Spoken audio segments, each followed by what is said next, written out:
J'ai là un oignon, un morceau de fromage et quelques vieux quignons. Mais ce n'est peut-être pas une nourriture digne d'un chevalier aussi brave que vous. Décidément, tu n'y entends rien, apprend Sancho. Apprends, Sancho, qu'un chevalier errant s'honore de ne rien manger du tout un mois. Mais quand il mange, il prend ce qui lui tombe sous la main. Tu n'en douterais pas si tu connaissais autant de livres que j'en ai lus. Nulle part je n'ai trouvé mention des repas que faisaient les chevaliers errants, ou alors tout à fait par hasard.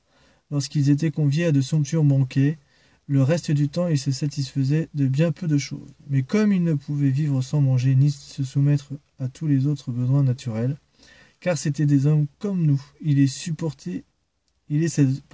supposer que passant leur temps dans des forêts et des lieux déserts, sans aucun cuisinier, ils faisaient leur ordinaire de mets rustiques tels que ceux que tu viens de me présenter.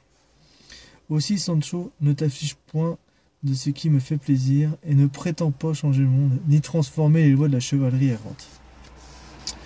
Pardonnez-moi, monsieur, mais comme je vous l'ai dit plusieurs fois, je ne sais ni lire ni écrire. Je ne connais donc rien au règlement de cette profession de chevalier.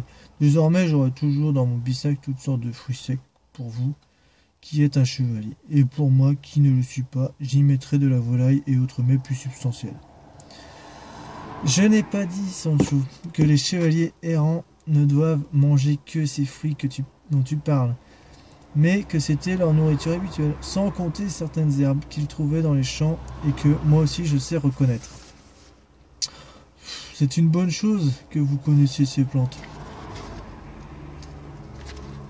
Monsieur, j'ai comme l'impression qu'un jour ou l'autre, ça nous sera utile.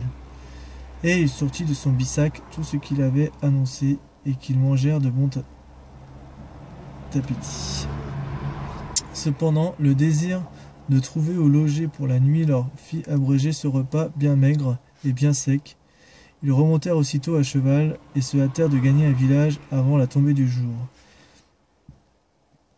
Il arrivait près d'une cabane de chevriers, dont le soleil disparut, et avec lui tout espoir d'atteindre leur but. Ils décidèrent de s'y arrêter, au grand mécontentement de Sancho,